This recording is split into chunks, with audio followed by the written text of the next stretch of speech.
sesión. Señor secretario, sírvase verificar el quórum y dar lectura al orden del día previsto para la sesión de hoy.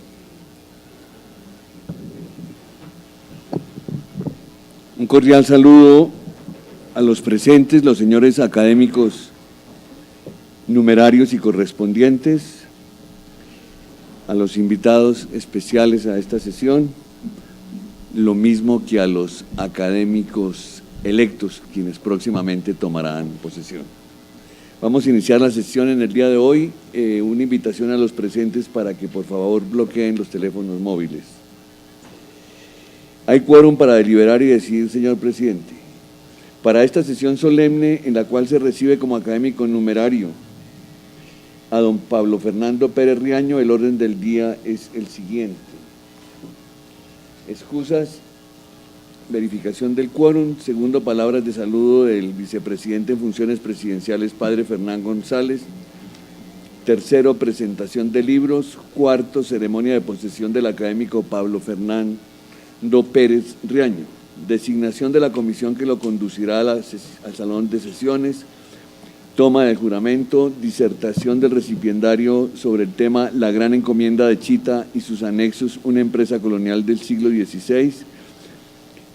Respuesta en nombre de la academia por el académico de número Jorge Morales Gómez.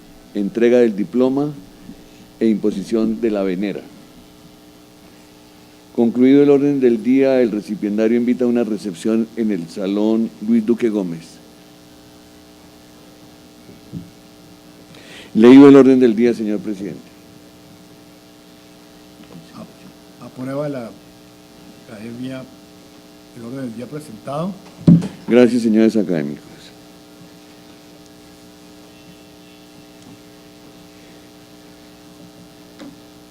Se han excusado doña Teresa Morales de Gómez y el doctor José Antonio Ocampo, quien ha solicitado que se les preste un saludo especial a los presentes y que desafortunadamente coincide la sesión de hoy con la sesión de Junta del Banco de la República.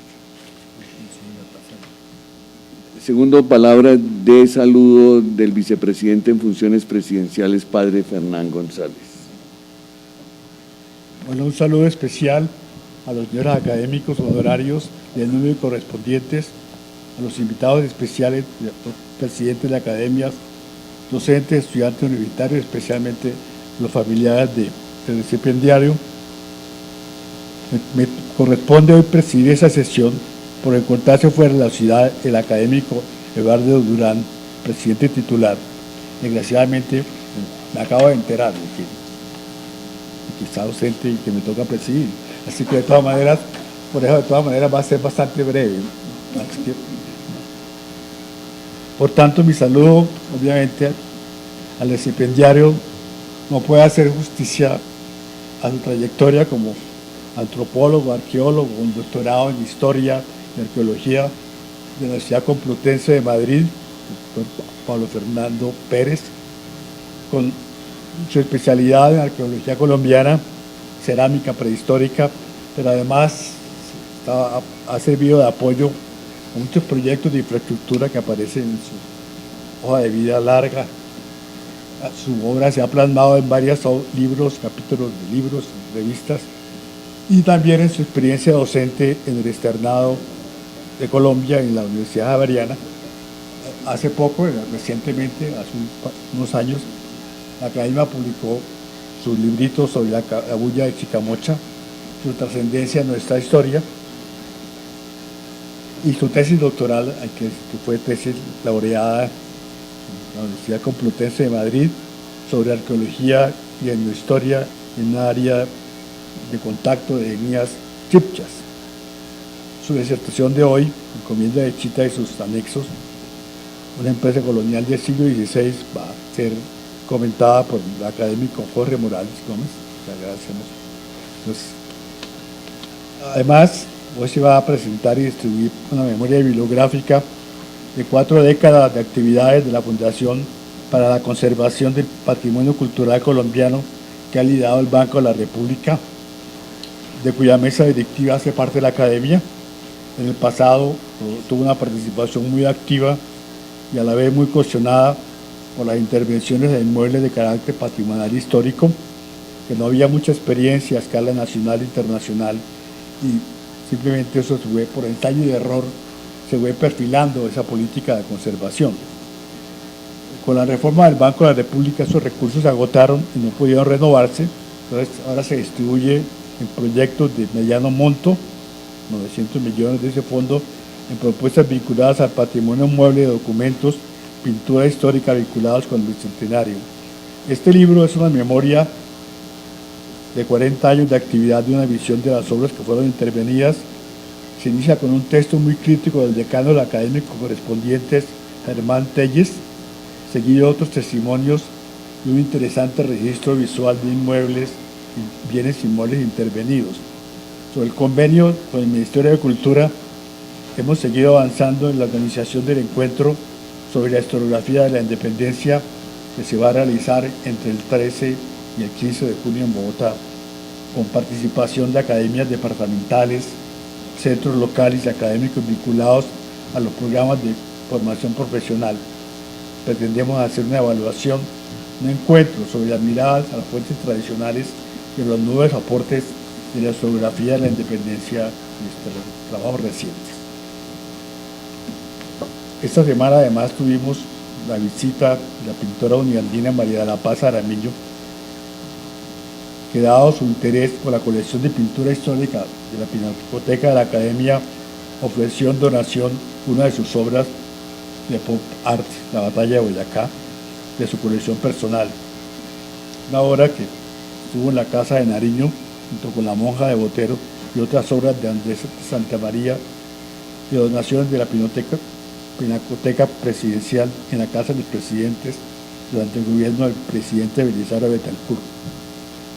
Ha ofrecido derechos de autor de una obra editada hace un par de décadas sobre pintura histórica en torno a las relaciones amorosas de varios personajes de la historia nacional. También queremos mencionar el trabajo de la académica Victoria Peralta por esta gestión y que está también en línea de un proyecto que se ha mencionado aquí. Es un portafolio de retratos y pinturas de temas vinculados a la gesta emancipadora por artistas vivos de pintores jóvenes, con el propósito de remozar la colección y buscar comercializar reproducciones en un portafolio conmemorativo, para tener nuevos recursos que nos posibiliten, entre otras cosas, la intervención de la colección pictórica, que está en un estado bastante deplorable y requiere un tratamiento urgente.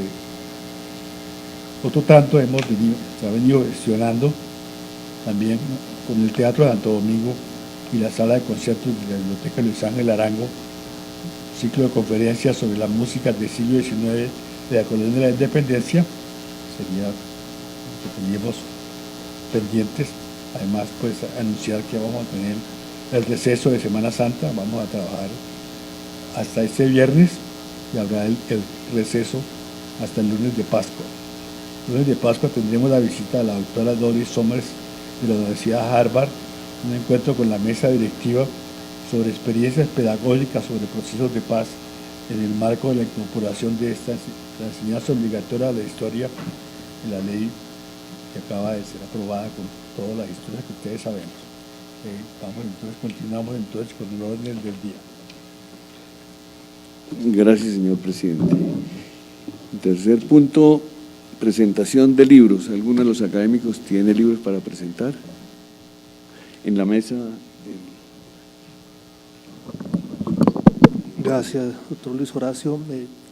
En consecución de la donación que ha hecho el académico Álvaro Tirado Mejía de estas obras, Colombia en la repartición imperialista 1870-1914, sobre historia y literatura de la Fundación Simón y Lola Guberek, y integración y democracia en América Latina y el Caribe. Muchas gracias.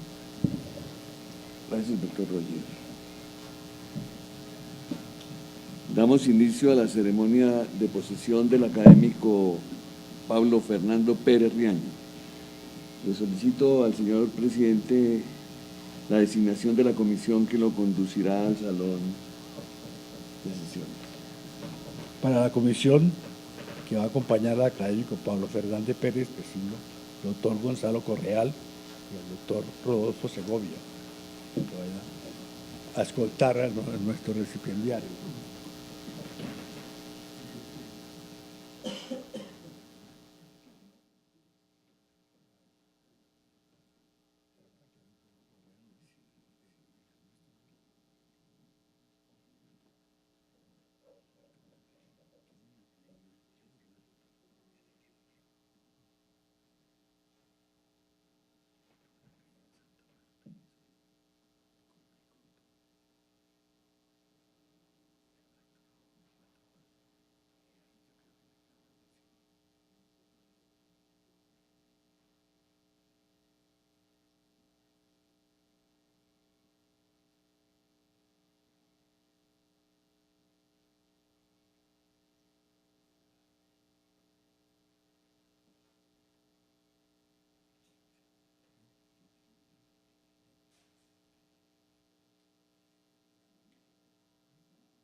Gracias.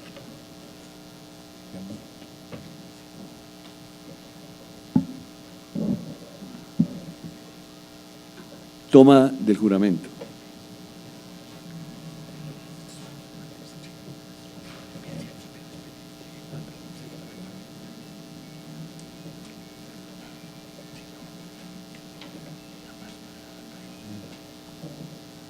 Señor don Pablo Fernando Pérez Riaño, ¿jura usted por la patria y por la academia cumplir fielmente los deberes que le impone el cargo de miembro del número para el cual ha sido elegido? Si así lo hiciera, la patria y la academia se lo premien, si no ellas se lo demanden.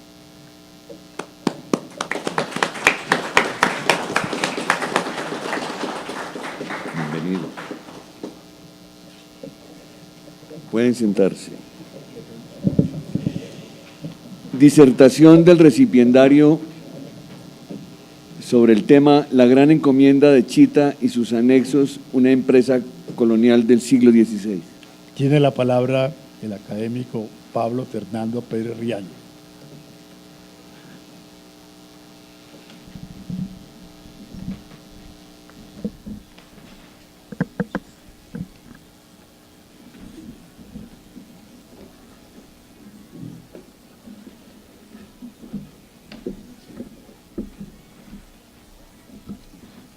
Muy buenas tardes. En primer lugar, quiero agradecerle al presidente de la Academia de Historia, doctor Eduardo Durán Gómez, y a su mesa directiva, así como a los miembros de número, honorarios y correspondientes, quienes tuvieron a bien promoverme a miembro de número, con lo cual mi compromiso con esta corporación es aún mayor. Asimismo, agradezco a todas las personas que vinieron a acompañarme. Agradezco especialmente a la doctora Marian Cardal, codirectora de mi tesis doctoral, quien está aquí presente.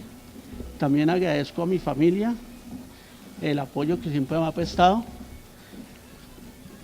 En este caso también me es importante anotar que yo voy a ocupar la silla número 26 de la Academia, la cual ha sido ocupada por eminentes historiadores como el ingeniero de minas Tulio Espina Vázquez, uno de los fundadores de la Academia, quien fue el primero en ocuparla entre el 15 de octubre de 1902 y el 17 de febrero de 1921.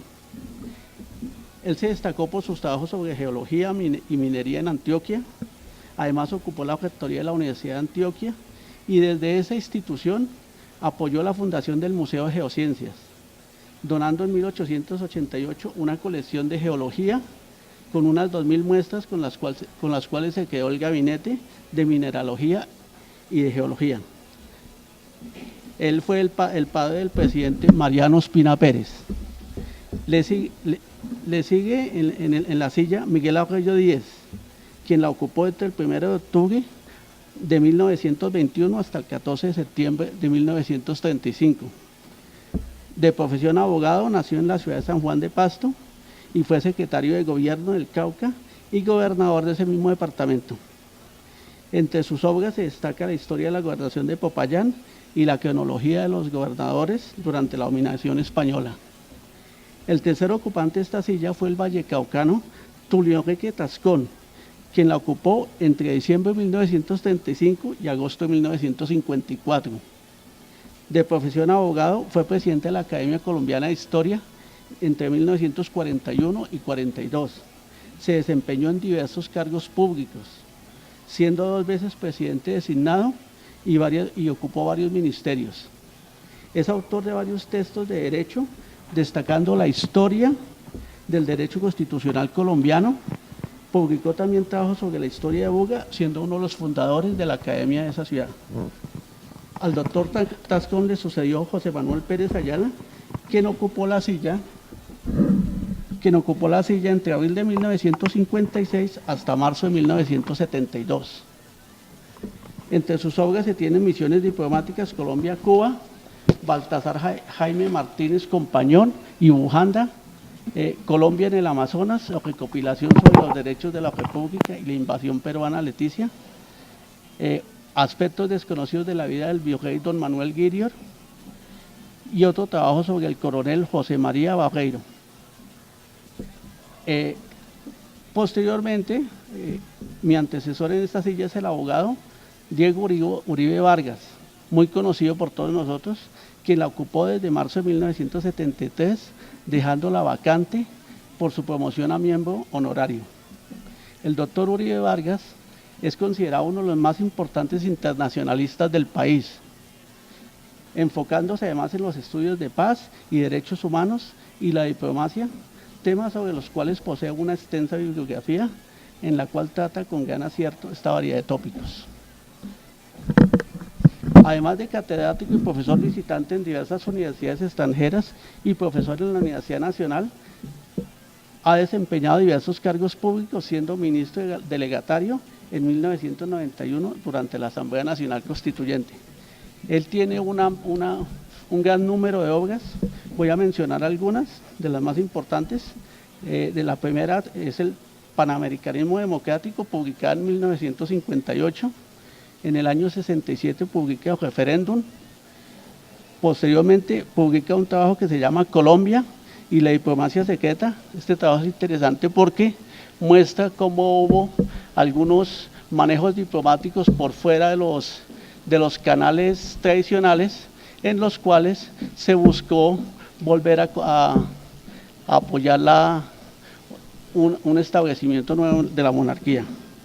Tenemos otro libro muy importante que es El Defensor de los Derechos Humanos, donde él propone una reforma en la Constitución y la creación del cargo de Defensor del Pueblo. Hay otros libros como Los Mares de Colombia, la acción diplomática que publicó el territorio colombiano. Y pues teniendo como precedente al doctor Uribe Vargas, es aún una responsabilidad mayor el estar ocupando la silla que le corresponde a él. Bueno, ahora sí voy a comenzar a tratar un tema del cual yo he trabajado la zona desde la parte arqueológica e histórica desde hace muchos años y donde también hice mi tesis doctoral. Es una visión diferente sobre la gran encomienda de Chita y sus anexos, una empresa colonial del siglo XVI. Este trabajo es muy importante porque a partir de documentación de archivo generada más o menos entre 1539 y 40, hasta 1580 por las autoridades españolas, se pretende brindar una visión diferente de esa encomienda, que a través de una política bien concebida y planeada por Gonzalo Jiménez de Quesada, entre 1561 y 1569, incorporando otros repartimientos, se configuró una empresa que usufructúa el trabajo y los recursos de las comunidades que la componían, a través de la apropiación de productos de gran demanda. Estos son la sal, algodón, que era transformada en mantas, el pescado. Pues, con la comercialización de estos productos se abastecieron los mercados de Pamplona y Tunja. Para ello los encomenderos se apropiaron no solo de los productos, también de los sitios de procedencia y de los sitios donde se elaboraban. Esta explotación tenía un fundamento legal basado en el tributo o demora indígena. Para estudiar este tema es muy importante ver los dos primeros encomenderos que fueron los más importantes, especialmente el primero, que organizó muy bien la encomienda. Entonces vamos a hablar del origen y conformación de la encomienda. Esta se origina en la década de 1540, siendo sus primeros encomenderos Pedro Rodríguez de Salamanca y Gonzalo Jiménez de Quesada. El primero la tuvo entre 1543 a 1544, no hay una fecha exacta, no tenemos el documento donde se le daba el depósito de indios. Se sabe que esa encomienda se la dio Fernández de Lugo. Él la tuvo hasta 1561. A partir de 1561 pasa a administrarla y después en 1563 a poseerla oficialmente Gonzalo Jiménez de Quesada, hasta su muerte en 1579. Sucediéndolo sus herederos, quienes la tuvieron hasta mediados del siglo XVII. Salamanca en 1560 dice que es encomendero de Chiscas, Chita, Pueblo de la Sal y Motavita. Los tres primeros pueblos fueron el origen de la encomienda. Estaban ubicados en un lugar muy estratégico y permitieron la expansión. Posteriormente, en su testamento, añade que poseen los llanos otros repartimientos.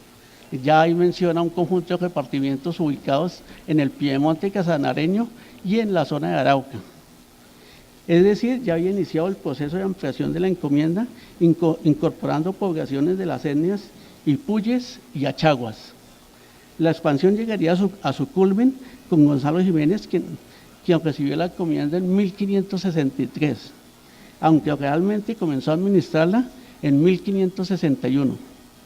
En ese momento le añadió los repartimientos de Tipa o Chipa y Pauto en los llanos, es decir, la siguió ampliando.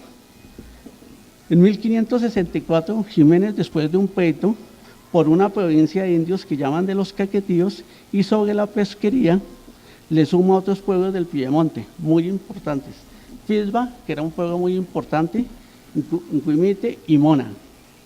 Finalmente, en 1568, le son otorgadas 400 casas de indio, delante de donde se acaban y concluyen los demás indios que tenéis, así por los llanos adelante, como por la sierra de una parte y de otra, es decir, la sierra del Piemonte llanero hacia el sur y hacia el norte.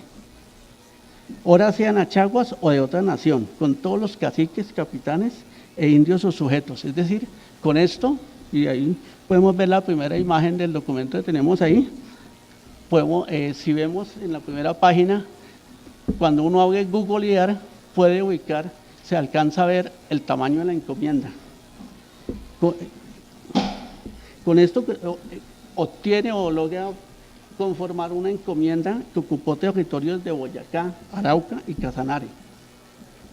Más o menos unos 15-20 tierras de unos 15-20 municipios, ocupando una área estimada de unos 16.000 kilómetros cuadrados. La influencia de Chita fue más allá, pues los herederos de Jiménez, recordémonos que Jiménez le heredó su sobrina María de Oruña, que era casada con uno de los berríos. Ellos después hicieron expediciones a la Guyana y entonces se aprovisionaban a partir de Chita, es decir, Chita se extendió o tuvo injerencia en esa zona.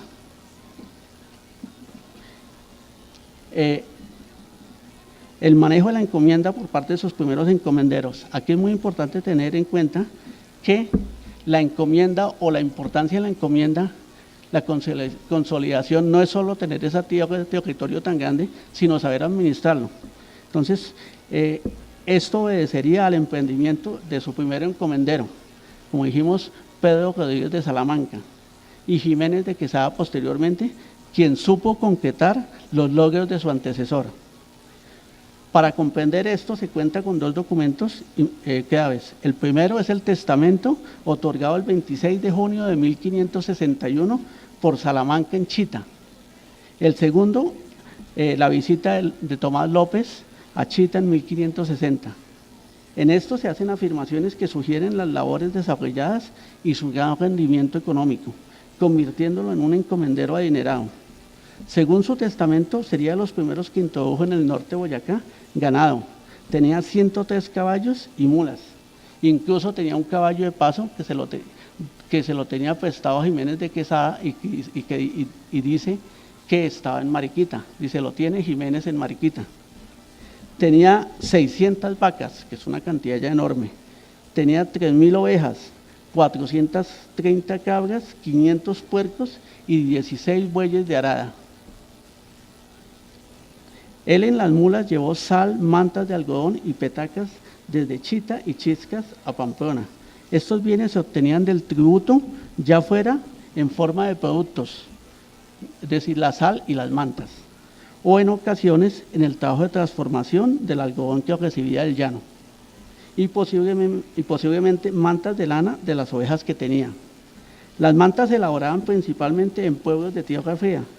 Las recuas de mulas circulaban periódicamente, por ello había españoles ocupados en ese oficio, ayudados por indígenas de Chiscas y Chita. Una evidencia del activo comercio con Pamplona se infiere de su testamento cuando dice que hizo negocios con muchas personas en Pamplona y que tenía deudores, no acordándose cuántos deudores tenía. El ganado vacuno, aprovechado para leche y quesos, se llevaría para el abastecimiento en Tunja. Por ello, Salamanca fue muy previsivo y obtuvo una estancia en términos de Sogamoso y otra de ganados junto a Tutatasco. Tutatasco corresponde a Tasco, más o menos casi en la mitad entre Tunja y Chita. Acordémonos que se tardaban 5 días de Chita a Tunja cargados y devolviéndose se tardaban 4 días, los indígenas ya no llevaban carga. Esta estancia de ganado que tenía Salamanca en ese sitio estuvo muy bien concebida porque era casi la mitad del camino y allá en ese lugar, después de que el ganado pasaba todo lo que es la zona del cañón del Chicamocha por Ura, Cheva, Ogámora, Socotá, Chusbitá y Socha, se dejaba para que apacentara. En ese sitio, ya donde se abre el cañón, entre Tasco y Corrales, él tenía la estancia y muy probablemente los Corrales y la población de ese mismo nombre se originan porque era el sitio donde él dejaba el ganado o donde posiblemente lo dejaban. Además del ganado vacuno se llevarían ovejas y cabras, porque pues se habla de que habían diferentes corrales en ese sitio. En Chita también se elaboraban quesos de oveja. Hay constancias documentales de que se hacían y se vendían. De estas obtendría también, de las ovejas también obtendría lana para mantas. Con ese número de animales, 3.000 ovejas y la cantidad de ganado, tal vez era posible que se sacrificaran algunos animales para hacer algunos productos que se vendían posiblemente en Pamplona, que era hacia el sitio donde iban más las recuas de caballos y mulas.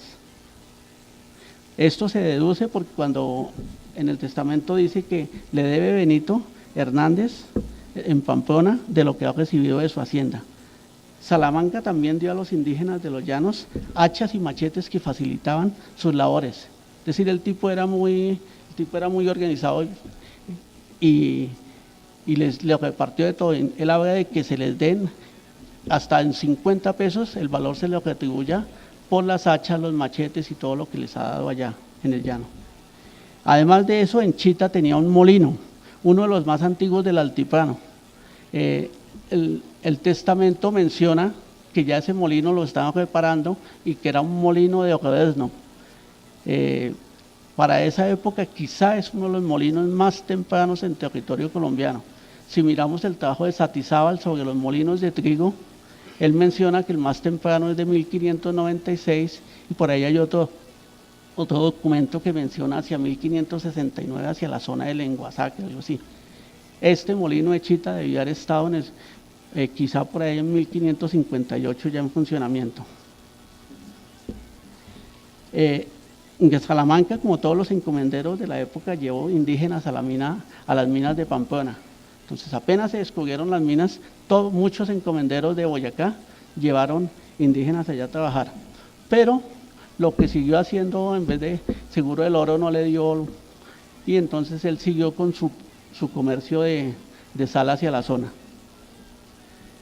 La productividad de la encomienda debió ser notoria, mencionando en su testamento varios bienes.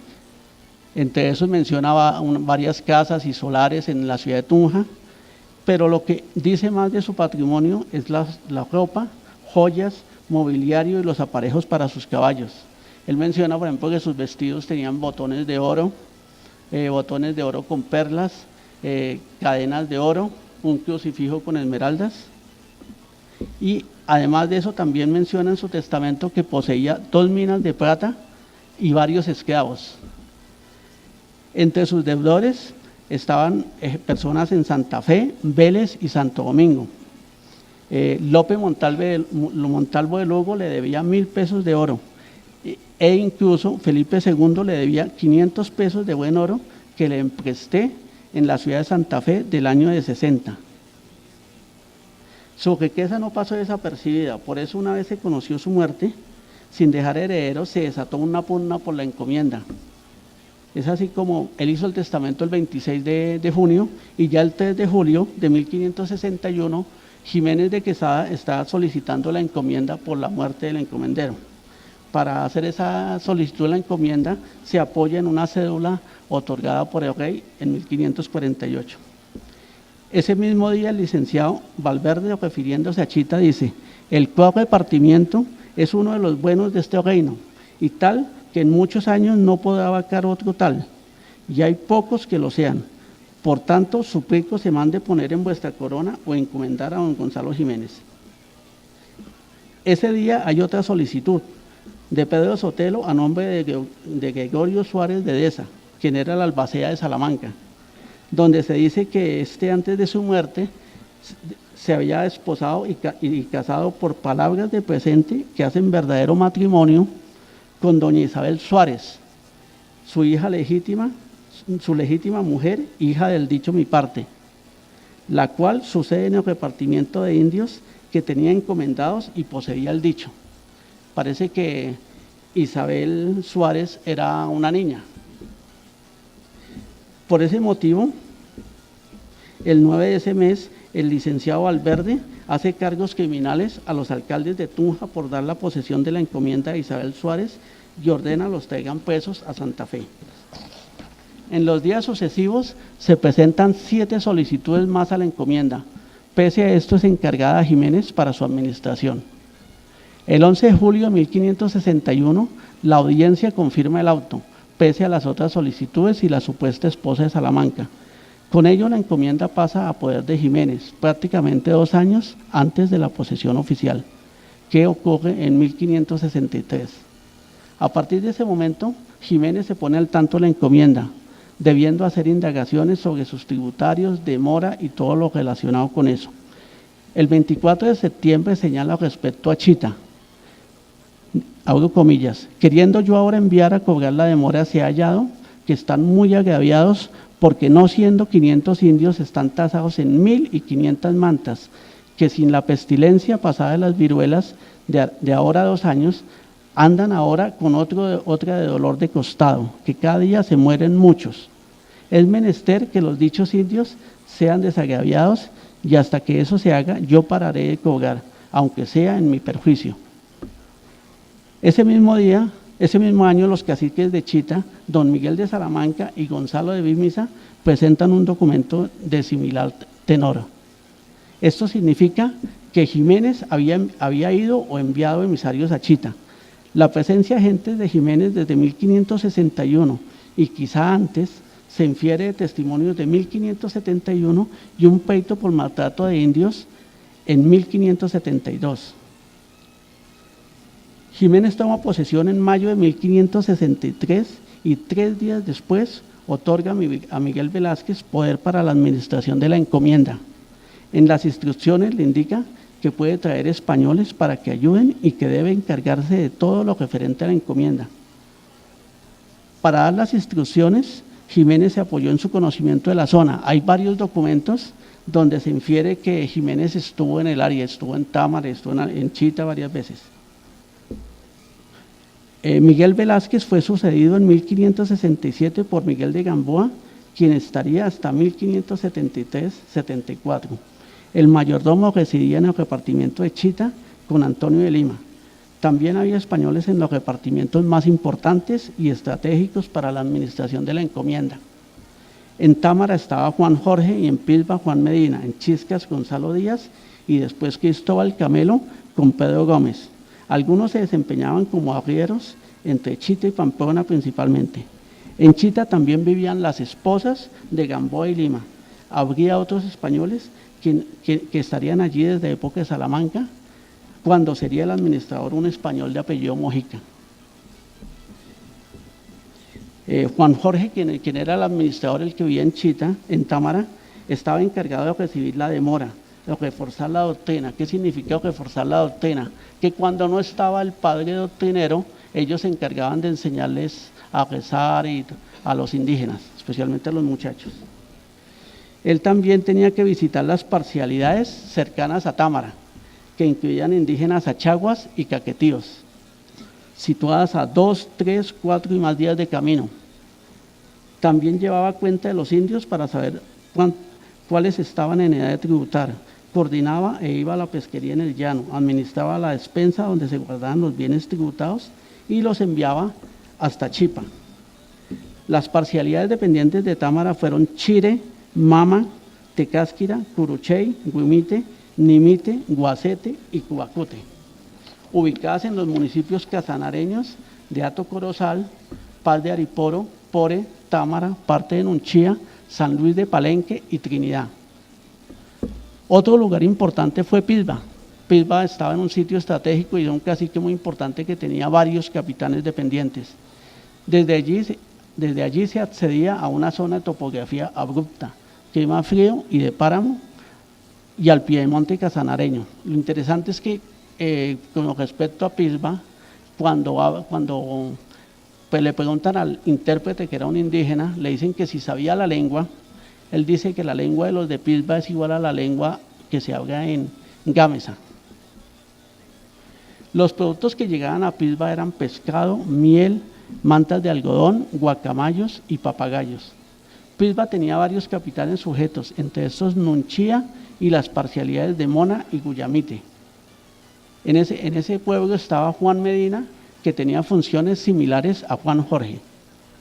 El siguiente pueblo importante era el pueblo de La Sal. Este era quizá donde se generaba el producto más importante, que era la sal. Allí no residía un español, quizá por su cercanía a Chita. Se tardaban un día de camino, pero era un viaje como que muy complicado. Allá había un bohío donde guardaban la sal del mariscal y seguramente los tributos de los indígenas de este pueblo y de Guaycuro y Chuacaque. Los productos tributados eran sal, algodón, miel, muchachos, cueros de tigre, pescado, totumas y aves. Su influencia abarcaría territorios en ambas márgenes del río Casanare, es decir, Arauca y Casanare. Incluía comunidades Lache, Uguas e Ipuyes. El principal producto era la sal, proveniente de las fuentes de agua salada que había a orillas del río Casanare. El tercer pueblo importante era Chipa o Tipa. La importancia de Chipa o Tipa es su ubicación. Ahí confluían el camino que venía de Pilba y el camino que venía de Támara, el del llano, y allí los indígenas traían los productos, los entregaban al cacique, los guardaba y de ahí los llevaban a Chita. Venían indios de Chita y los llevaban. Estaba a 2 días de camino. y Chita ya era el sitio principal de la encomienda. Allí confluían todos los productos tributados, se almacenaban y posteriormente se enviaban a Pamplona y Tunja. En ese lugar había al menos un bohío en piedra. Es interesante el dato porque para Chita hacen referencia de un bohío en piedra, y acordémonos que las primeras y únicas referencias de vivienda en piedra se tienen para Ura y para la zona de Chita, en la expedición a las Sierras Nevadas de 1539, 40 más o menos. Allí se transformaba, de Chita iban indígenas hasta el pueblo de la Sal y Chipa a traer los tributos. Allí se transformaba el algodón procedente del llano en mantas y se elaboraban petacas. De Chita salían las remesas para los españoles residentes en Támara y Pilba. Es probable que desde este lugar se llevaran cargas por parte de los indígenas, como también cargas en mulas y caballos a Chiscas al norte de Chita. Estas parcialidades se articulaban por una red de caminos que cruzaban los páramos y estrechos valles transitados principalmente en verano, comunicando el altiplano con los llanos, vitales para el intercambio de una amplia gama de productos. Las descripciones hablan de sendas angostas y empinadas, cruzadas por ríos difíciles de vadear.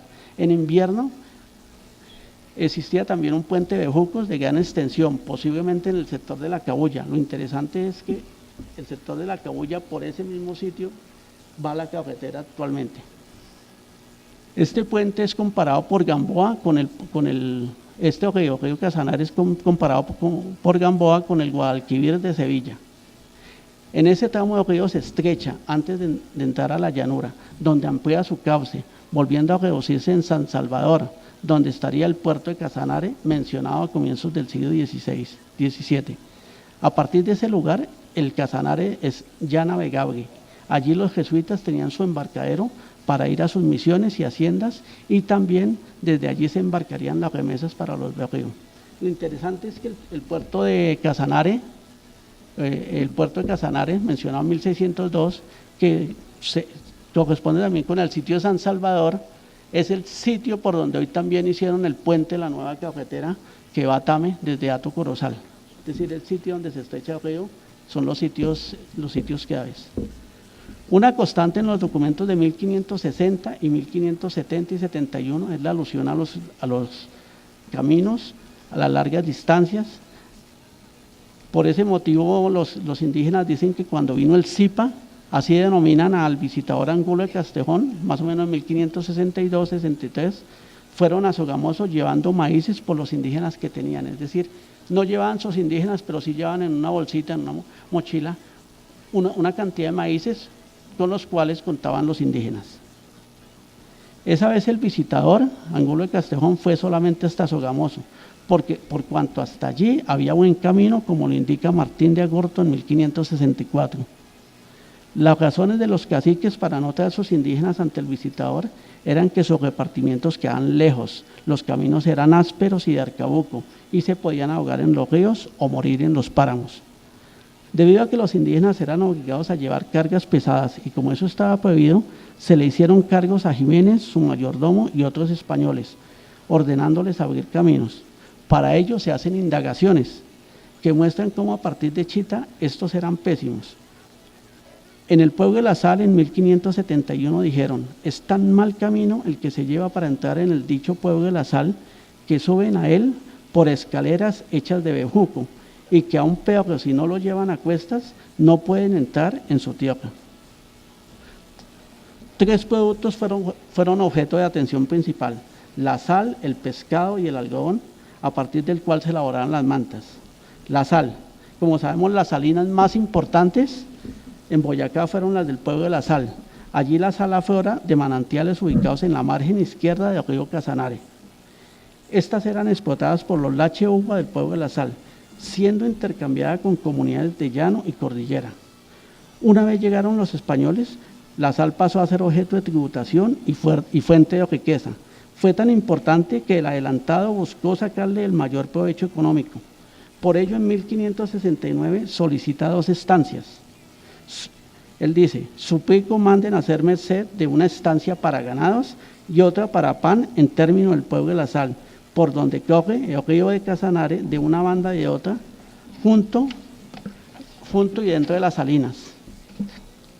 La Merced fue aceptada. Si miran la imagen que tenemos, la ilustración 2, ahí se ve el sitio por donde queda la salina y tenemos también un perfil topográfico. Este sitio, por nuestro conocimiento y la información que se tiene, no era apto para tener ganado.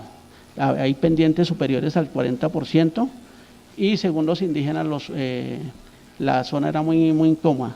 Entonces lo que nos muestra eso es que a Jiménez de Quesada no le interesaba tener ganado ahí. Es más, las visitas, todos los documentos que hemos consultado mencionan que en la zona ya de Piedemonte Llanero no había ganado en ningún sitio.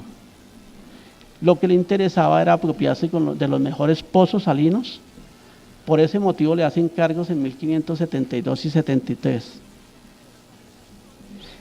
En 1571 los indios del pueblo de la Sal contestaron sobre la demora, en especial la sal. Dicen, sacan sal blanca para su encomendero, que no pueden declarar en qué cantidad, más de que su encomendero tiene señalado un pedazo de la parte y arroyo donde se hace la hecha sal, y en él se cuaja granos de sal blanca que no es necesario cocerla. Es decir, aquí nos damos cuenta por qué le interesaba. No había necesidad de utilizar el método de evaporación y transpiración, es decir, recoger el agua, echarla en gachas, cocinarla. No, la sal ahí solo era recogerla, la juntaban y se la llevaban, eran las mejores fuentes. Una vez estaba la sal en Chita, era llevada a Pamplona en mulas o caballos, viaje que se hacía en 7 jornadas, siendo los arrieros acompañados por de 4 a 6 indígenas de Chita o de Chiscas, principalmente de Chiscas, que no irían por su voluntad, tal como se desprende del interrogatorio a Cristóbal Camelo, quien en 1571 dijo que era ido a Pamplona con la recua, por eso no ha venido, y que sirve del adelantado 14 meses, y que le sirve de andar con la arria desde Chita hasta Pamplona, con sal que allá lleva a vender. Es decir, si en 14 meses él hizo 20 viajes, significa que hacían un viaje y medio al mes. Prácticamente estaban todo el tiempo en eso. En ese mismo día, que es interrogado Camelo, también interrogan a los indígenas que iban. Van 6 indígenas, dan sus nombres y les pregunta el visitador si les han pagado, si los han tratado bien, y los indígenas no contestan nada. Entonces el visitador dice, y pareció que hubiera miedo y no respondieron. Por ese motivo entonces el visitador se informa de otras personas de la zona, quienes les dicen que los indígenas no paran de ir, se la pasan siempre viajando de Pamplona a Chiscas y no descansan. Entonces el visitador ordena que no fueran obligados y que por cada viaje les pagaran una manta de algodón y que no fueran los indígenas, cada indígena no fuera más de 6 veces al año a Chiscas.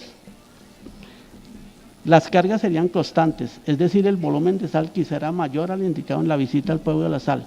Además, su valor debía ser alto, por lo cual se debía cumplir con los recorridos. Por eso los indios eran maltratados.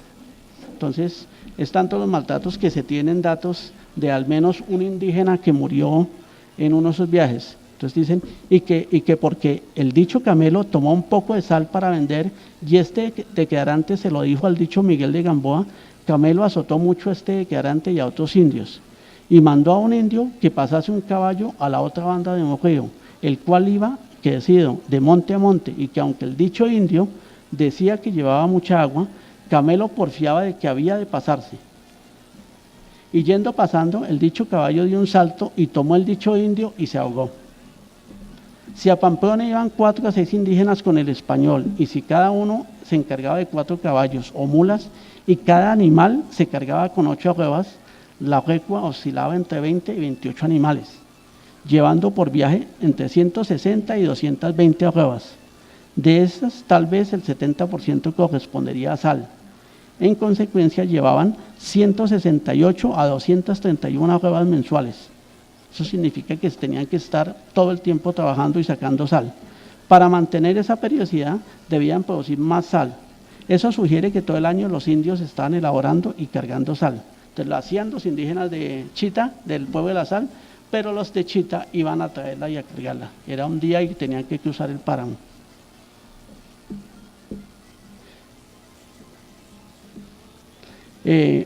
Jiménez posteriormente señala, y eso es muy importante también, el interés de él en el comercio, porque él para mantener su control y subir su precio, dice, se ha de tener gran cuenta de la sal, que no haya contratación de ella, ni la vayan a sacar, ni rescatar españoles, ni indios ladinos. Debido al inconformismo, se presentan cargos a Gamboa, quien contesta, el señor manda guarde la sal del pueblo de la sal, de tal manera que no consienta español, ni indio ladino, ni a otra persona ninguna que entre en el dicho pueblo a la rescatar, encareciéndolo mucho su señoría. Es decir, aquí parece que lo importante, el producto más importante de la encomienda era la sal. El control al comercio de la sal es respaldado por el hallazgo por parte nuestra en 1990, muy cerca al pueblo de La Salina, de varios fragmentos cerámicos que parecen corresponder a gachas para la elaboración de sal. Estas gachas llevan unas marcas, ahí se ve en la imagen, una de las imágenes, la final, que parecen ser sellos de la corona española. Yo le consulté en Madrid a Vicenta Cortés Alonso y ella me dijo que eso eran sellos españoles. El otro producto importante, y tal vez el que más se tributó, fue las mantas y el algodón. Las mantas fueron el bien de mayor tributación y en Chita fueron muy importantes. Allí el algodón se obtenía de los llanos por intercambio, siendo Pisba, Chipa, Chiscas y Chita donde se elaboraba la mayor cantidad de mantas, generalmente de la marca. Además, y con el objeto de tener un mayor volumen de algodón, los indígenas de Támara y sus alrededores fueron obligados a hacer un cultivo en común. Cerca de Támara les hicieron hacer un cultivo de donde se habla que sacaban como 160 cargas de algodón. Ese algodón lo llevaban cargado hasta Chipa, en Chipa lo dejaban y de ahí venían indígenas de Chita, lo cargaban hasta Chita, allá lo guardaban, tenían sus depósitos. Para controlar el comercio de algodón y supuestamente favorecer a los indígenas de Chita, para que no tuvieran que ir a buscarlo a otros sitios, se expidió en 1564 un auto que autorizaba vender en la despensa de Chita algodón a razón de una carga de 21 libras por manta de la marca o 5 tomines, anotando que los indígenas eran libres de comprar el algodón donde se lo vendieran más barato. No obstante esto, Jiménez dice que se sentía descontento porque si llevaba el algodón a venderlo a otros mercados, de 2 arrobas sacarían 10 mantas y así podría hallar quien le diera 4 mantas. Pese a esto, dijo que no lo venderá a un precio mayor del estipulado. Esto significa que tenía ganancia y que era más rentable cargar mantas que algodón. Es decir, Jiménez decía que lo estaba vendiendo muy barato, pero aún así que se lo iba a vender a los indios de Chita al precio que le decían. ¿Por qué? Porque es más fácil cargar las mantas y era más rentable llevar las mantas para venderlas. Con todo lo que logró Jiménez fue evitar que los indígenas salieran de su repartimiento y que estuvieran dedicados a las mantas. Situación reflejada por testimonios donde los indígenas se quejan que estaban hilando y tejiendo mantas todo el tiempo. Entonces es común en Chita, en Chiscas y en Pisba que los indígenas se quejen y digan que están hilando y tejiendo de día y de noche y que por ese motivo estaban descuidando sus cultivos. Según los datos que tenemos, en Chita se tributarían unas 220 cargas, de 2 o 3 arrobas la carga más o menos. Eso daría un estimado entre 440 a 660 arrobas, equivalentes a 11.000 a 16.500 libras. Teniendo en cuenta que se autorizó dar a los indígenas 21 libras de algodón por manta, con ese algodón se harían entre 524 y 786. Pero las 21 libras podrían alcanzar para el triple de mantas, aunque Gamboa indica que se hacían 4 mantas y Jiménez aumenta la cifra. Nosotros ya mirando los datos exactamente de las tasas de tributo, hemos sacado la cuenta que más o menos anualmente se daban en Chita 2.789 mantas, un aproximado, más de la mitad de ellas de la marca. Se sabe también que se hacían mantas de lana, aunque en 1571 el cacique de Chiscas dijo que llevaban un año haciendo mantas de lana. Este dato puede ser equivocado o algo así porque si en 1560 el encomendero tenía 3.000 ovejas, entonces es posible que desde antes estuvieran haciendo mantas de lana. El otro producto importante y que tiene también una gran importancia porque relacionaba a comunidades, las comunidades del llano se reunían y todo eso, es el pescado. El aprovechamiento del pescado fue importante. Todos los veranos iban a las pesquerías en los llanos. Uno de los lugares de pesca se ubicaba en el río Pauto. Nosotros pensamos que ese sitio puede estar más o menos en la zona de Trinidad o de San Luis de Palenque, porque ellos hablan del llano adentro y mencionan que se demoraban 1 o 2 días desde Támara hasta ese lugar. Allí estaban un mes. Además de este, había otro al norte, otros sitios al norte en el Casanare o algunos de sus afluentes. La pesquería fue muy importante, tanto que así que Jiménez da instrucciones. Entonces él dice, los rescates que se han de dar a los indios de la pesquería han de ser los que yo suelo hacer cuando yo voy, que serán 30 hachas y 4 camisas y 6 bonetes y 4 sombreros y 2000 agujas y los cuchillos, 40 cajas carniceras y otros negros y alguna camiseta y media docena de mantas para camisetas. La pesquería en el río Pauto fue una actividad multiétnica. Iban indígenas de Támara y sus alrededores, es decir, achaguas y caquetíos, acompañados por españoles. Los testimonios respecto a esta faena, seguramente de origen prehispánico, muestran su importancia, participando toda la comunidad. Las mujeres y los niños se encargaban de la comida, el pescado se secaba en barbacoas, hacían cargas y lo llevaban al pueblo de La Sal, a 6 días de camino y a Chipa. Las pesquerías, como lo insinúan los documentos, hacen referencia a los contactos que tenían las comunidades indígenas y durante estas se realizaban ceremonias e intercambios, entre estas de seres humanos. Un cacique dice, Chuacaque da 3 chinos. ¿Qué tan grandes son las chinas? Que da, son indias muchachonas como de hasta 12 años o más, estas chinas, que se las dan al tiempo que van a la pesquería. Y los dichos capitanes tunevas en cada un año le dan un indio muchachón y todo lo cual daban a Velázquez y ahora lo dan a Miguel de Gamboa en nombre del adelantado. ¿Qué hacen de las dichas chinas e indios? Dijo que nunca más los ve, en que no sabe qué se hacen. En 1572-73, uno de los cargos a Gamboa y Lima es que cargaban indios con pescado, que se llevaba a Tunja. En esa ocasión el cacique don Miguel de Chita contestó que cada un año hacen pesquería los indios de los llanos para el bastimento en Tunja y que para llevarlo llaman a los dichos caciques y capitanes del dicho pueblo de Chita y se conciertan con ellos de manera que cada cacique da 10 indios. En pago de ellos les dan los dichos Miguel de Gamboa y Antonio de Lima a cada cacique una manta. Son 7 capitanes o 7 partes y que todos juntos son 70 indios. Cada verano se pescaban unas 260 cargas, cada una, según Gamboa, de 3 arrobas de peso, lo que da 780, siendo su valor en Tunja de 3 pesos por arroba, es decir, se obtenían 2.340 pesos, que eso era una cantidad de dinero alta para la época. Además de estos productos, los pueblos del Piedemonte y llanos tributaron miel que era llevada a Tunja y Pamplona. Sobre este bien los indígenas manifestaron que no estaban interesados en seguir dándola porque su obtención era complicada. Otros dicen que si les dan hachas siguen pagando la miel, porque cortando los troncos de los árboles para extraer la miel con herramientas de piedra es complicado. Con respecto a la miel se habla de múculas de miel grandes. Entonces dicen traen cargada la miel cada indio su múcula o repartimiento de chipa. También hay múculas medianas y pequeñas. En los descargos de Gamboa indica para el pueblo de La Sal que las múculas de media arroba valían 1 peso. En síntesis, la encomienda de Chita era muy rentable, por eso en 1572-73 se dice que antes de traer peso a Gamboa toca recolectar la demora.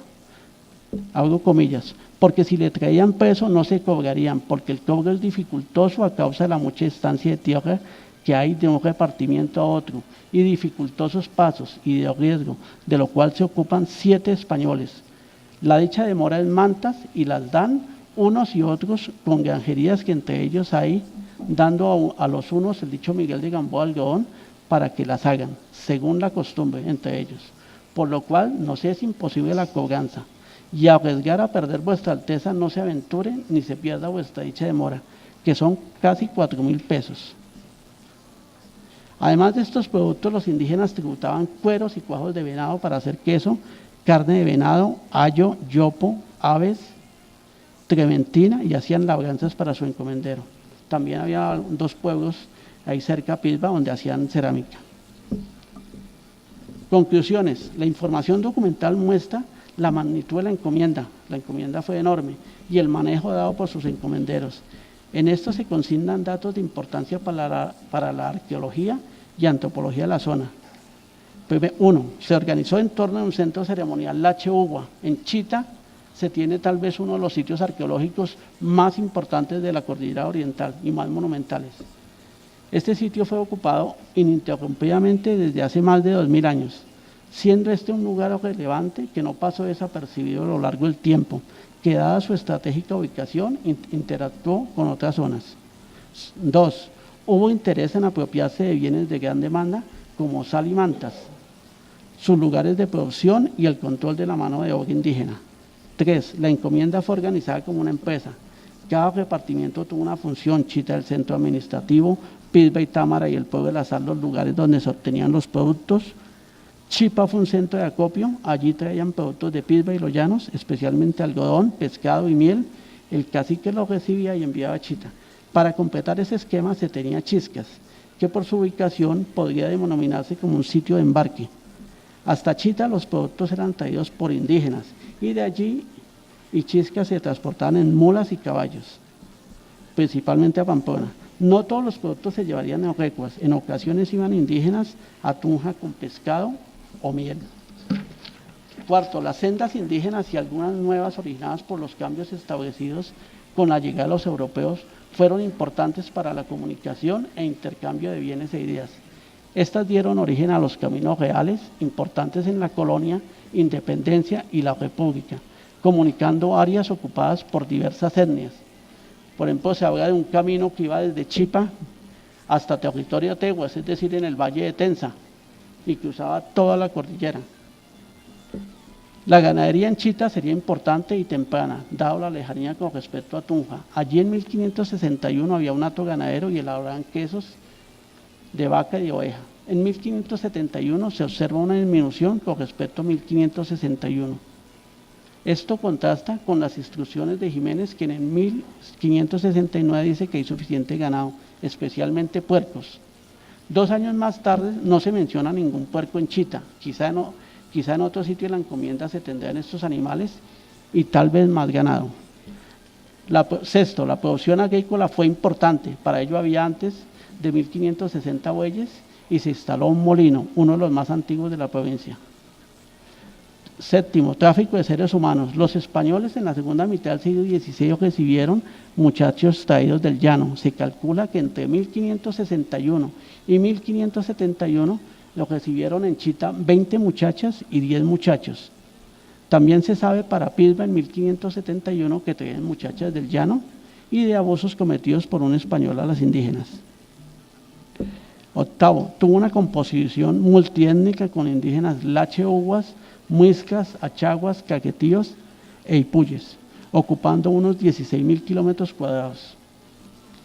9. El potencial arqueológico en la zona es alto y la existencia de alfares en Pisba y alrededores plantea la necesidad de desarrollar trabajos que ayuden a clarificar las tipologías cerámicas, los momentos de ocupación de esta zona y sus relaciones con áreas vecinas.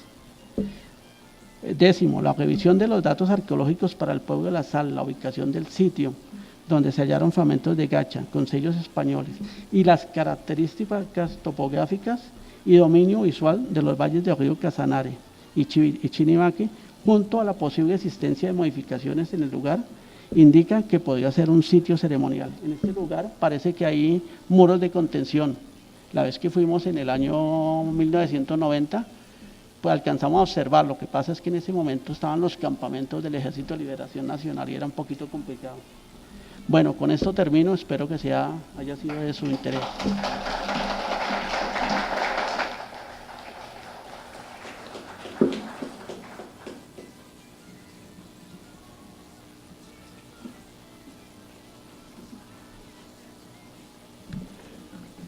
Felicitaciones al recipiendario.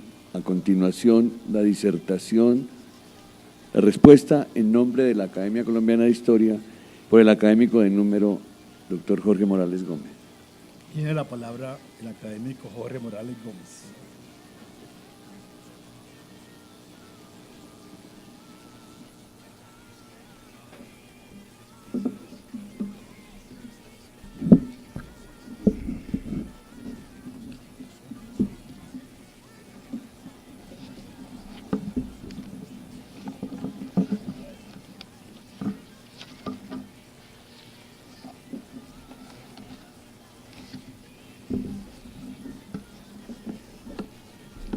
Padre Fernán González, presidente en funciones de la Academia Colombiana de Historia, demás miembros de la mesa directiva, señoras académicas, señores académicos, familia del nuevo numerario, doctor Pablo Pérez Riaño, invitados especiales, señoras y señores. En primer lugar, yo quiero agradecer a la Academia y al doctor Pérez por la designación tan honrosa que me han hecho para darle la contestación como nuevo numerario. En la historia de la conquista y colonia hispánicas en América, una de las instituciones sociales y económicas más estudiadas ha sido la encomienda y además fue clave y muy decisiva para el sostenimiento de la empresa imperial en las Indias. Su importancia se irradia a los ámbitos territorial, económico, social, político y moral. Significó buena parte de la estructura jerárquica en los siglos XVI y XVII. Si bien se ha recalcado que se trataba ante todo de explotación y concentración de la fuerza de trabajo indígena en beneficio de los conquistadores primero y otros españoles después, también sirvió de manera subrepticia y dolosa para ir acumulando tierras que con el tiempo ayudaron a formar grandes fortunas. No está de ninguna manera desvinculada de la tenencia de la tierra en la Nueva Granada y otros países. Sus antecedentes la entroncan con el repartimiento de indios llevado a cabo por los conquistadores con una muy tímida intervención de la corona. Este deriva a la encomienda, que significa mayor control por el Estado español, pero con una fuerte práctica del principio obedezco pero no cumplo, que lamentablemente perdura en la actualidad dentro del inmenso abanico de posibilidades de hacerle la trampa a la ley y a los principios del Estado. La metrópoli trató en multitud de ocasiones y en actos de gobierno de regular las relaciones de los encomenderos con la población indígena y de frenar sus abusos. Las leyes de Burgos de 1512 y las nuevas leyes son ejemplo de ello. Las de 1512 fijaron las obligaciones de los beneficiarios del trabajo nativo. Las nuevas de 1542 llegaron a prohibir la encomienda, pero esta logró subsistir hasta el siglo XVIII.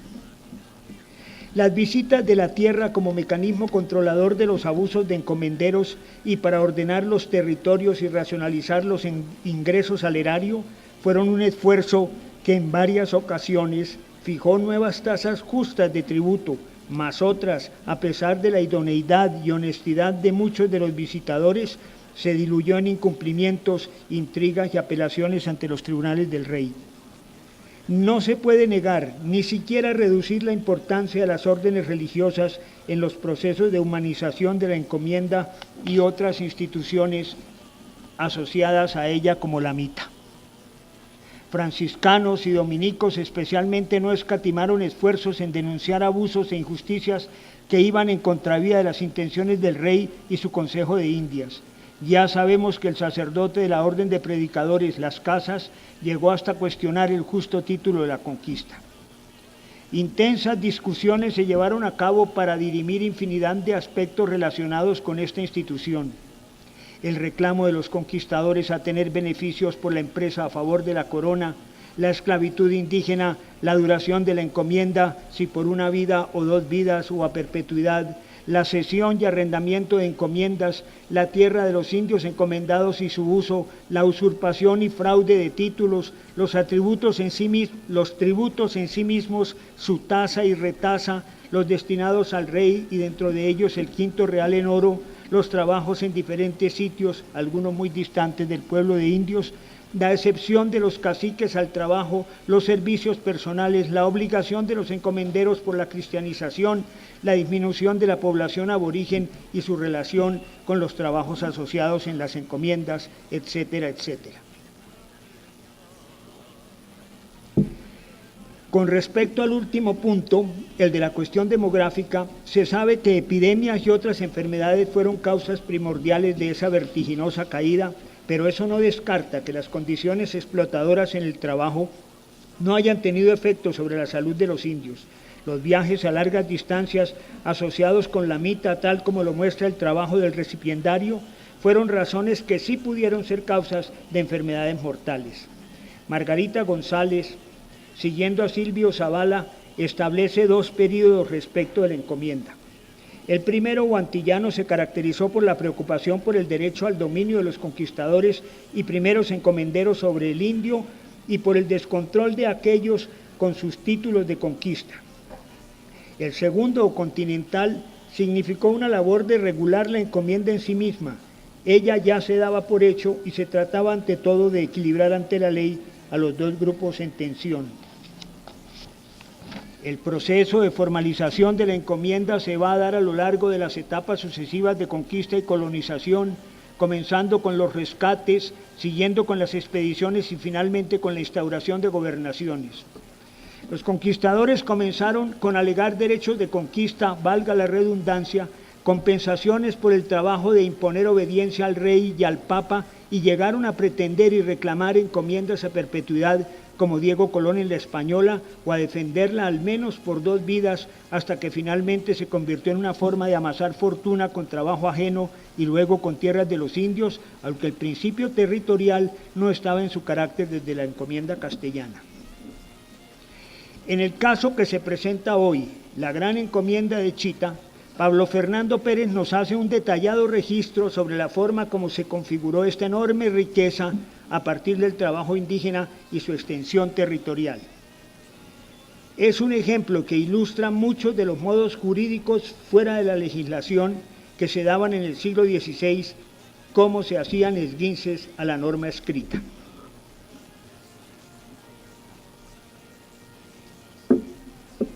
La encomienda de Chita, en la provincia de Tunja, en el Nuevo Reino de Granada, representó uno de los mayores feudos productivos en este territorio. Así lo deja ver la magistral y documentada exposición de Pablo Fernando Pérez. Julián Ruiz Rivera da una extensión que en parte engloba la aportada por Pablo Pérez. El historiador español la extiende sobre Chisca, Chita, pueblo de la sal, indios de los llanos, Motavita y otros pueblos, Chipa, otorgada a Alonso Martín Cobo y Baganique, Vaca, encomienda Vaca vacía, por muerte de Pedro de Orozco. Además de estas menciones, Pérez especifica con más detalles de localización la extensión de la misma. El dominio de la gran encomienda a territorios que hoy corresponden a Arauca y Casanare, incluyendo la Hoya del Pauto, más la jurisdicción del Sarare, dentro de la cual encerró muchos pueblos de lo que hoy los Ugua consideran su territorio. Para este autor, Pablo Fernando, sus dominios comprendían grupos de los llanos muy alejados del centro de la sede de la encomienda, como los caquetíos y achaguas. En semejante territorio donde se ejercía el poder encomendero, había distintos grupos, no solo etnias, sino representantes de diversas familias lingüísticas. Aunque la nomenclatura y ubicación de los grupos del siglo XVI en los Andes orientales, este término los Andes orientales fue acuñado por Roberto Lleras y Karl Langebeck en una obra al respecto de la arqueología de esta macrorregión. Es compleja la nomenclatura y ubicación y algo nebulosa todavía, pero menos nebulosa luego de los trascendentales trabajos de Anne Osborne, El vuelo de las tijeretas y Las 4 estaciones. Los pueblos de la Tunebia parecen corresponder a la etnia Lache, y así lo considera Pablo Fernando cuando los llama Lache Ugua. Como vimos, El fundador de la encomienda fue Pedro Rodríguez de Salamanca, a cuyo fallecimiento pasó a manos del fundador de Bogotá. A este conquistador una real cédula le aumentó un beneficio de 2.000 pesos a 3.000 en 1560 y en 1563 le tituló la encomienda citada. Todo esto para recompensarle por la conquista del nuevo reino, según atestigua Ruiz Rivera. Como oímos en la lectura, desde un comienzo no faltaron intentos de fraude y usurpación que terminaron con cárcel para varios de los pretendientes. Hacía parte de todos los líos jurídicos y juicios y discusiones que anotábamos antes que hicieron parte de esta tormentosa institución.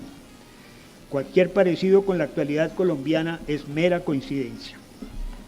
El nuevo numerario nos muestra muy detallada y gráficamente la gran extensión de la encomienda en mención, especificando en concreto las localidades que estaban sujetas, primero a su fundador y luego a Jiménez de Quesada. También se ve que allí se desarrolló un emporio productivo y comercial. Se estableció la ganadería vacuna y caballar como la primera en Boyacá y una próspera manufactura de quesos de leche de vaca y oveja. En cuanto a mantas, que primero fueron de algodón, aprovechando la industria indígena y luego se hicieron con lana, pero sin disminuir las primeras, estas fueron importantísimas en el producido de la encomienda y en el comercio asociado con ella. Además, nos da idea de la riqueza del fundador derivada de los frutos de su gran encomienda. Con la concesión dada a Jiménez de Quesada, salen a la luz los demás reclamantes de la merced, entre ellos la viuda de Pedro Rodríguez de Salamanca, primer titular, pero a pesar de dichas pretensiones y de alegatos ante la audiencia, se le otorga a Jiménez en 1563. Durante su posesión aparecen alegatos de los caciques de Chita, como lo vimos, don Miguel de Salamanca y Miguel Vimisa, que denuncian abusos al utilizarlos como cargueros en el camino de Pamplona y otros perjuicios prohibidos por ley. Se culpa ante todo a los administradores nombrados por Jiménez de Quesada y a otros españoles que vivían dentro de la encomienda con autorización suya. Personalmente me llama la atención por qué figuran dos caciques de Chita. Silvia Broadbent encontró en fuentes documentales que los pueblos de los muiscas estaban conformados por capitanías o partes o parcialidades llamadas sibín en la lengua nativa, cada una con un capitán subalterno del cacique y todos responsables del funcionamiento del pueblo indígena. Es posible, a manera de hipótesis, que uno fuera el cacique titular y el otro el capitán principal o de la sibín principal, pero que como los españoles no conocían muy bien la dinámica sociopolítica del cacicazgo local, lo asimilaran como cacique. Los datos consignados por Pablo Pérez ilustran en general muy bien las intrigas y prebendas utilizadas por el fundador de Bogotá, lo cual era muy frecuente en el siglo XVI, además de presentarnos en un caso concreto de los Andes Orientales, región que conoce a las maravillas, los desafueros cometidos contra los encomendados, además de la circulación de productos y los sitios más importantes de la encomienda, como Chipa o Chipa Viejo, en relación con los pisos térmicos. En definitiva, señores académicos, puedo aseverar que esta presentación es una de las exposiciones, si no la más, detalladas y documentadas sobre el funcionamiento de una encomienda en particular. La calidad de la información lograda por el nuevo numerario a partir de fuentes documentales abre sin duda nuevas perspectivas en la investigación etnohistórica y en la arqueología de los Andes orientales. Lo referido respecto a la sal, al algodón y las mantas, el algodón y las mantas y el pescado, entre otros temas, así permiten aseverarlo. Pero de ninguna manera esta es la primera incursión del autor en la etnohistoria de los Andes orientales, especialmente en su magistral obra Tiestos, Textos y Piedras Sagradas en 2 tomos, publicada por la Academia Boyacense de Historia en el 2010, hace un profundo estudio arqueológico y documental de un área de contactos de grupos étnicos de la familia lingüística chibcha en la Sierra Nevada del Cocuy.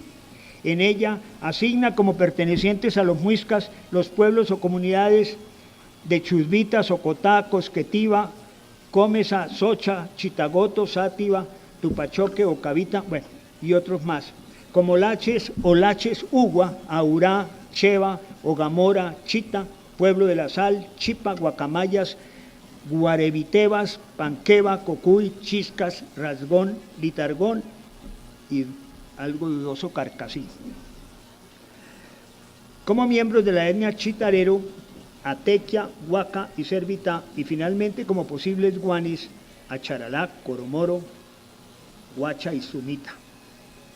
Este resultado territorial se fundamenta en un estudio de documentos coloniales, en evidencias arqueológicas y etnológicas, donde el relato mítico del vuelo de las tijeretas de los Ugua actuales, dado a conocer por Ann Osborne, corresponden con mucha aproximación a los pueblos de los Lache. También aporta Pérez en los anexos un acervo documental del norte de Boyacá, oriente de Santander y parte de Casanare y Arauca, y datos tomados de las visitas coloniales como antroponímicos indígenas y las relaciones entre diferentes pueblos del norte de Boyacá y la distribución de pueblos en el área de influencia de la sierra, del Cocuy en los siglos XVI y XVII.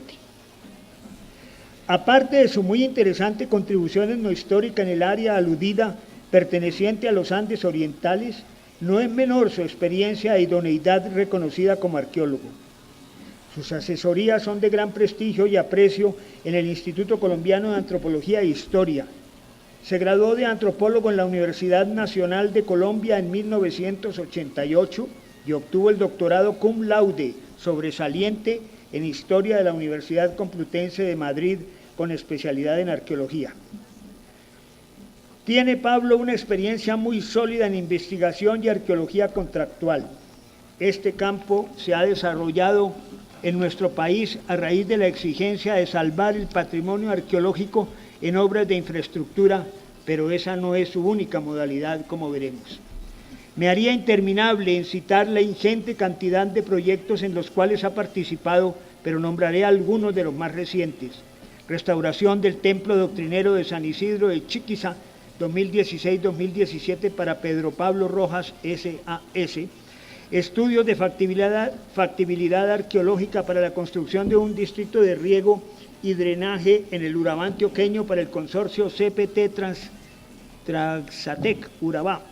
Diagnóstico arqueológico dentro del programa de arqueología preventiva en la mina La Cabaña en 2016 para la Asociación de Usuarios del Río Umea dentro del estudio de impacto ambiental. Monitoreo, prospección y rescate arqueológico en el Cerro Cuista, en Nopsa, Boyacá, para la compañía Cementos Argos, desde septiembre de 2015 hasta ahora. Esta modalidad del trabajo arqueológico, la arqueología contractual, se ha debatido entre atacantes y defensores, polémica que no es del caso traer a colación ahora, pero solamente pensemos en el estado de nuestro patrimonio prehispánico tan descuidado, si por lo menos no se hiciera esta labor de urgente salvamento y a veces chambonadas ante la avalancha del bulldozer y el concreto. Además, el doctor Pérez Riaño tiene en su haber multitud de publicaciones, 4 libros y más de 20 artículos científicos en revistas y libros, ha participado en proyectos arqueológicos en Francia, Portugal, España y Costa Rica. Se ha hecho acreedor a la Beca Nacional de Arqueología 1996-1997 y en 1992 a la beca de la Agencia Española de Cooperación Internacional y el programa europeo Erasmus. Ha ejercido la docencia e investigación en las universidades Externado de Colombia y Javeriana de Bogotá. Todas estas ejecutorias lo avalan como un magnífico prospecto para nuestra planta de numerarios. Viene a prolongar usted, doctor Pérez, la tradición de tantos y tantos arqueólogos y etnohistoriadores ilustres que han hecho parte de la corporación. Entre los aquí presentes, no más Gonzalo Correal y Roberto Lleras, para no citar a toda la pléyade de antecesores. Sobre todo para quienes hemos investigado y escrito sobre la etnohistoria y arqueología de los Andes orientales, es un gran estímulo y un honor su presencia en esta sede. No dudamos de su compromiso académico con esta benemérita y sagrada institución de la patria. Bienvenido, pues, y felicitaciones a usted y su querida familia, que bien lo merece. Muchas gracias.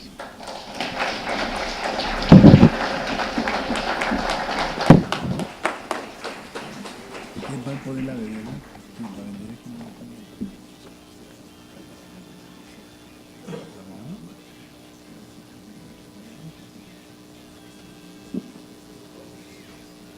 Bueno, felicitaciones y agradecemos al señor académico Jorge Morales por la respuesta que ha dado en el contexto. Gracias. Quiero invitar a doña Carmen Alicia Riaño para imponer la venera. Entrega del diploma.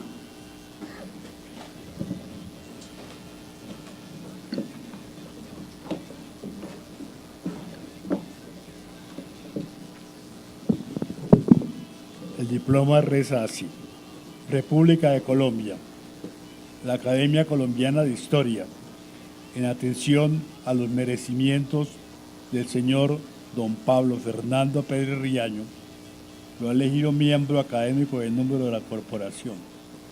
Bogotá, 20 de marzo de 2018. El presidente Eduardo Durán Gómez, el vicepresidente Fernán González y el secretario Luis Horacio López Domínguez.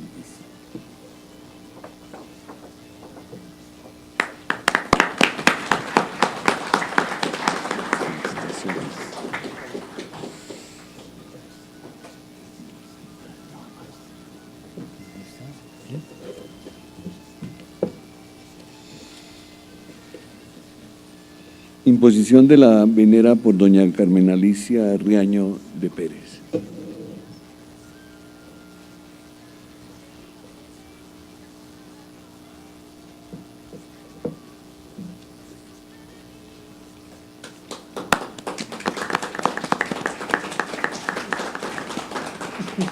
Un cabezón. ¿Sí? Un cabezón.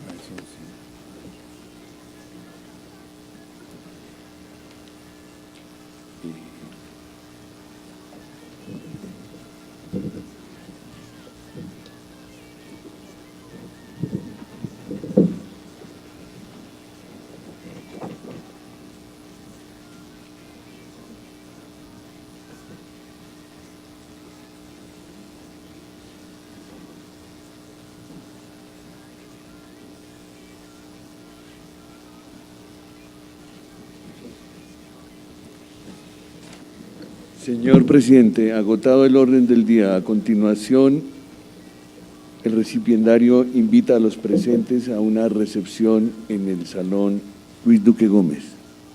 Gracias.